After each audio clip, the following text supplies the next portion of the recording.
Ladies and gentlemen, thank you for your patience. And I'm really happy to be here and having the chance from Mohammed to talk about my own research.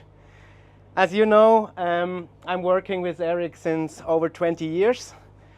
I know him when I was 14 years old, and during my school times in the holidays and also during my apprenticeship as a first-class receptionist, I had the chance to accompany Erich on his speech tours in Germany, in whole Europe. So I grew in very early into that topic.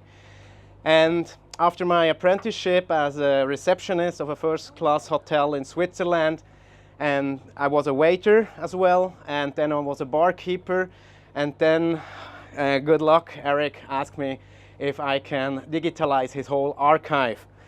As you may know, there are hundreds of thousands of pictures from all his travels around the world.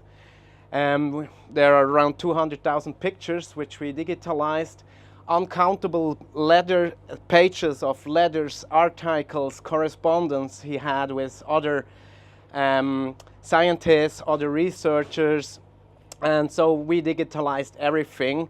That was my job in the first 2 years with Erich, digitalizing his whole archive to prepare it and to save it for the next generation and for the future. And after 2 years of work for the archive, I could take over his office as secretary. So I had to manage many different things. We have Erich as an author with his books, engagements, interviews, all that.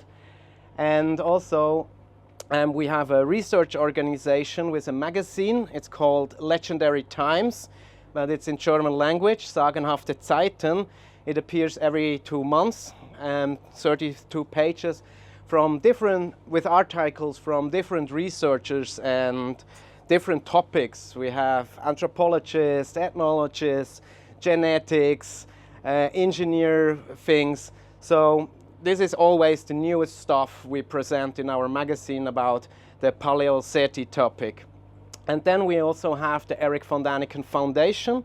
The foundation is there to finance interdisciplinary projects. They ask questions, or the foundation asks questions which no other scientists would look for. So these are the 3 parts I'm working for Erich since over 20 years now.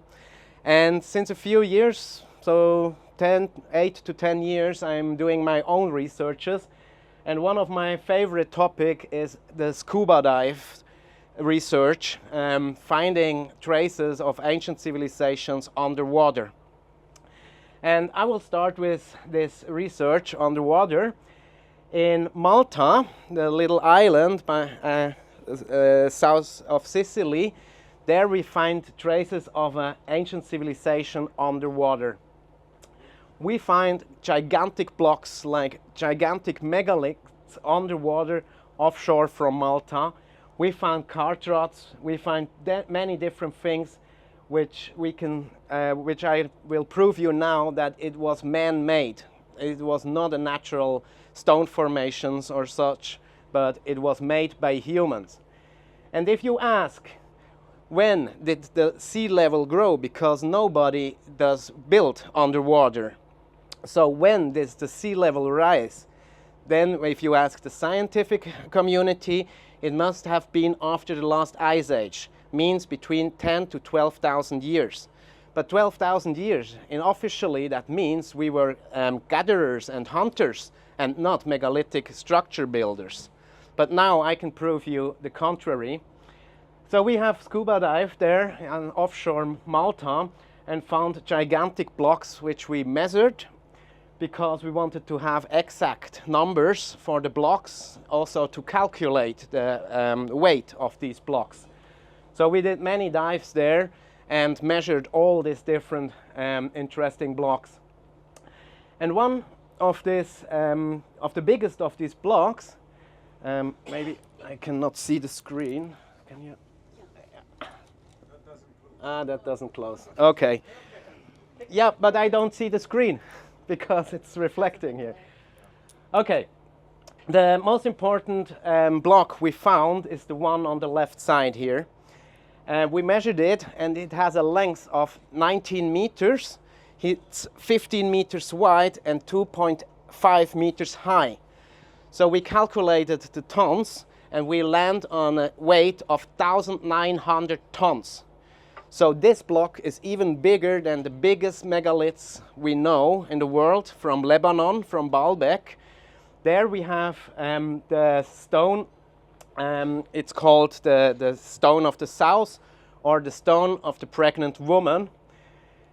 Here you can also see the same block, and very important is that you can light with your lamp, you can light under the block, so it's not connected with the seabed, the rock on the sea floor. So the biggest block, as we know at the moment, is in Baalbek in Lebanon. It's this one. The whole foundation of the later Roman Jupiter temple is built on such huge blocks. And the biggest of these blocks weighs 1,400 tons. So now we found a block which is even bigger than the biggest ones we know. Just to compare, if you want to move such a block, you need these cranes to just lift it. But like that, you cannot move it. So there's the question, how did the ancients manage to move over 1,000-ton blocks? The same as we have here in Egypt. And as you can see here, these cuts on the block, they are not a regular natural erosion, but they are carved. Out of the block you can see these steps, and so that means it was man-made. And another interesting thing is we have a connection to Göbekli Tepe. You know Göbekli Tepe in Turkey? It is said to be the oldest cultural place, the oldest cultural temple in the world by 12,000 years old. And especially, or a very iconic thing is that these T-shaped pillars you find everywhere in Göbekli Tepe and all the other tepes around there, always these T-shaped pillars. And now we go back to Malta. Underwater, we found this L block, but this little piece on the left side up is exactly fitting on the other side here. That means it was a T-shaped block, and this corresponds to the T blocks in Göbekli Tepe and also to the age I told you before, 10 to 12,000 years before our time. So this may be a proof for the age of these structures in Malta. As well, on Malta we find a bunch of these so-called cart ruts. All Malta is full, and also the neighbor island is full of these so-called cart ruts. So what it is, they call it cart rut, but for a cart it doesn't work, because you have some curves and with a depth of more than a half a meter. But now when you have an axis and two wheels, the wheels must be more than 1 meter, and it doesn't go into the curve of these trails. So nobody knows exactly what it is there. This is Clapham Junction, they call it, after a cargo train station in London, because it looks like a train station with all these mixing lines. And also you can find them all over the island, and also they go into the water. Here you can see they go in the blue deep of the ocean, and we could follow these cart ruts until a depth of 18 meters. Then there was sand and plants, so it was disappearing, so we could not follow anymore. But with one of our groups, we have been to Malta last year, and on a free day we did a nice free time expedition. So we all went there snorkeling, because you can also find these cart ruts only in 5 meter depth. So only by snorkeling. I wanted to show to our guests, here you have the proof, you can see it with your own eyes, that there the cart ruts go underwater. And yeah, it's still a mystery. We don't know what it really was, but we know it exists, and it must have existed long before written history. Then on the neighbor island Gozo, last year I did with my dive buddy, we did more trainings and more education on diving, on technical dive, and we found the so-called gully. The divers scene, they call this place the gully, and it is cut out, rectangular, out of the rock. As you can see here, you have this rectangle cut out from the mother stone.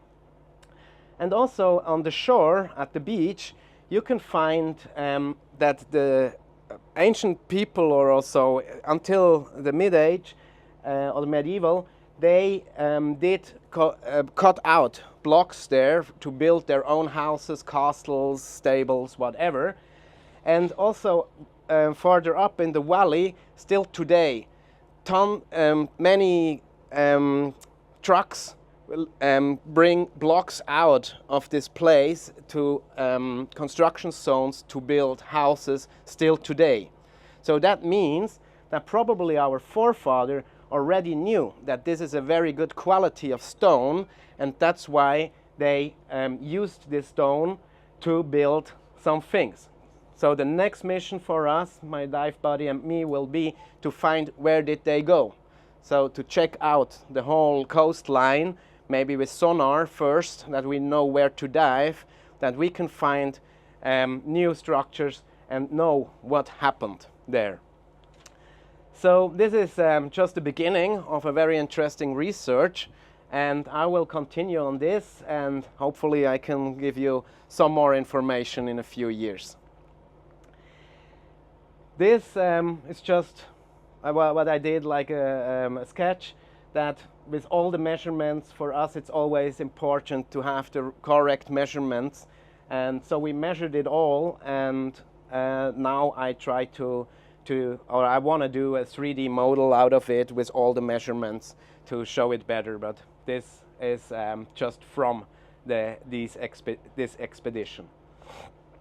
That these underwater structures are not local phenomena. This we can prove all over the world in every ocean. For example, we have the Atlantic Ocean. Here on the left side we are in French Brittany in France. There we have the very famous Cairn de Cavrinis. It's a very interesting hill, like a mound. And there underwater, even with Google Maps, you find this rectangular structure underwater. I have not dived there yet, but we will. And checking out what these structures really are. On the other side of the Atlantic, we have the Bimini Islands in the Caribbean Sea, and the so-called Bimini Road are as well megalithic structures under the ocean.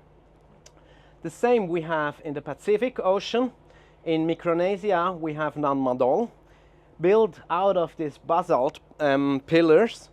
And basalt is a volcanic rock who grows like this, 6 or 8 angles, and the whole island there in Nan Madol was built upon such structures, such blocks. Our friend David Hatcher Childress, together with Graham Hancock, 30 years ago, they dove here, is the right word? They dove here and were in a depth of 30 meters, and they could not see the end of these structures, built one block on the other. So that means it goes deeper until we don't know, more than 30 meters. So who built these constructions? And also in Yonaguni, in Japan, this is the so-called underwater pyramid, but it has the shape of a pyramid. In my eyes, I think this has been a quarry to get the stones for buildings somewhere else, because it has no pyramid shape. It's really strange structures, but in my eyes, they just took the stones from there.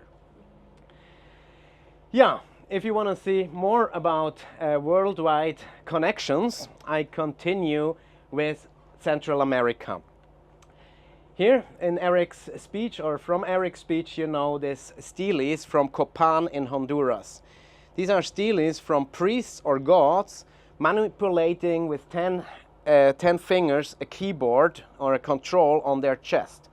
But this was not what interested me now, but I realized that all these steles have a little head on the belt or on the chest as well. And this reminded me to Egypt.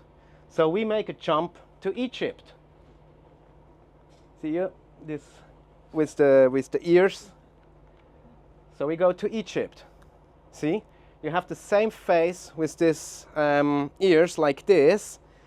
And when I saw this, I thought maybe we have here misunderstood technology. And yesterday you have been to the Osirion, and the Osirion, the tunnel down there, there is a symbol of a boat with this head. And this suddenly reminded me to the mythology or the legend of the Argonauts from Greece. Do you remember? They had a hero, but they had something on board which gave them information about the weather, about navigation, about dangerous situations. And with the cobra, which is explained officially in Egypt as a danger, so probably this could be something like misunderstood technology, that there was probably something that could talk, that could listen like microphone, and give advice like today's GPS navigation system. And this is what I found in, or what I think could be a correspondence or a connection between the two continents. As well, here in Egypt, I just make it shortly, in Sakara there is a tomb of Sechenhafte. Erich von Däniken was the first one in the 70s who made pictures from this strange sarcophagus down there. And then for more than 30 years it was closed by sand. It was filled up, the whole shaft here, it was filled up with sand. And during Corona they dug out all the sand to make an access again down there. And what's down there, it's really impressive. When they found this tomb, Zacharia Gonem, he was a very famous scientist, Egyptologist. When he first found this tomb, this pathway was blocked by 3 gigantic blocks of stone and sealed with seals that were unbroken. So Dr. Gonem was sure that we must find the mummy or the tomb of Sechenhafte down there because the seals were not broken. So they crushed away all the stones, the stone doors, and then at the end, about 30 meters down in the ground, they found this sarcophagus. And to my knowledge, it's the only sarcophagus worldwide who doesn't have a lid on the top, but a sliding door in front, like a cage for an animal. Like this. And when they found this sarcophagus, the door was closed and it was sealed as well with the name of Sechenhafte. So Professor Gonem was absolutely sure we now will find the mummy of Sechenhafte in here. Then he made a big press conference. He invited politics and press people to make an official opening. So they broke the seal and moved the lid or the door step by step up. And when it was open and they shined in with a lamp, the sarcophagus was completely empty. So what happened there? Why did they make such a structure and seal everything? And then when you open a few thousand years later, it's empty. What's the reason behind it?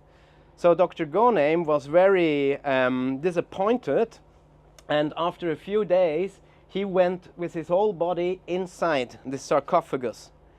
And he was called as a very sympathetic, very humorous person, but when he came out of this sarcophagus, he was completely apathic. He didn't answer any questions anymore, and he was really apathic. And a few days later, he jumped from a Nile bridge into death. 10 days later, or a few weeks later, another, his follower, researcher, also went in this sarcophagus to maybe they thought maybe they find hieroglyphs or some something, and also this researcher killed himself by by pills. So 2 scientists killed themselves after crumbling into this sarcophagus. So when we heard about that the tomb is open again, I wanted to see it, so I organized some friends and we did an expedition there, and I had to promise to Erich not to go into the sarcophagus, for sure. It's too dangerous, probably, so absolutely we didn't. But when we shed light into the sarcophagus, we found the traces of core drills, like you saw today in the Karnak temple or on many other places in Egypt. You find core drills, and as well here in the alabaster on the left side lower part, and also here and here, you can find traces of core drills. But core drills are a high technology. Our core drills were patented in 1952. So how did they make these core drills 2500 BC? That's the question. Here you can see a better picture about it. So definitely core drill, because the edge around it's deeper than the rest. Yeah, and also in Sakara, in front of the Userkaf pyramid, there you find also many core drills, not only the 2 you can see here, but also behind this. There we found another 2 core drills just recently. And as you see here, with the rills, with the carvings, and also the deeper sides, it's a core drill. And what you saw today in the Karnak temple, this biggest core drill, thank you, Mohammed, you showed me, or you gave me the information. So this is the biggest core drill I ever saw in Egypt. You probably as well. Yeah, that's the high technology of forgotten past. But we have many more connections between the ancient civilizations in the world. In the Old Museum, a National Museum in Cairo, we find these statues. And they reminded me to a museum in Central America, the Anthropological Museum in Mexico City. There we find these statues. Always the guys with the halos around their heads, they call it gods or whatever. Nobody knows exactly, but the view, or it looks similar, Egypt and also Central America. And from Central America we have another connection to India. Here in Egypt the pyramids are not very steep, they have a certain angle, but the pyramids in Central America, they are pretty steep, like in Tikal in Guatemala. And this reminds me to India, for example in Kanchipuram, there they call it stupa. And all the stupas, on the top of every stupa, even if it's built for thousands of years or if they build it today, always on the top of a stupa you have a so-called vimana. A vimana is a flying machine of the gods. And Professor Dr. Dilip Kanjilal, he was a professional translator of Sanskrit in India, in Calcutta. He absolutely proved that you cannot put these Vimanas into dreams or fantasy. No, they were real existing flying machines of the gods in ancient India. Yeah, so there we have the connections all around the world.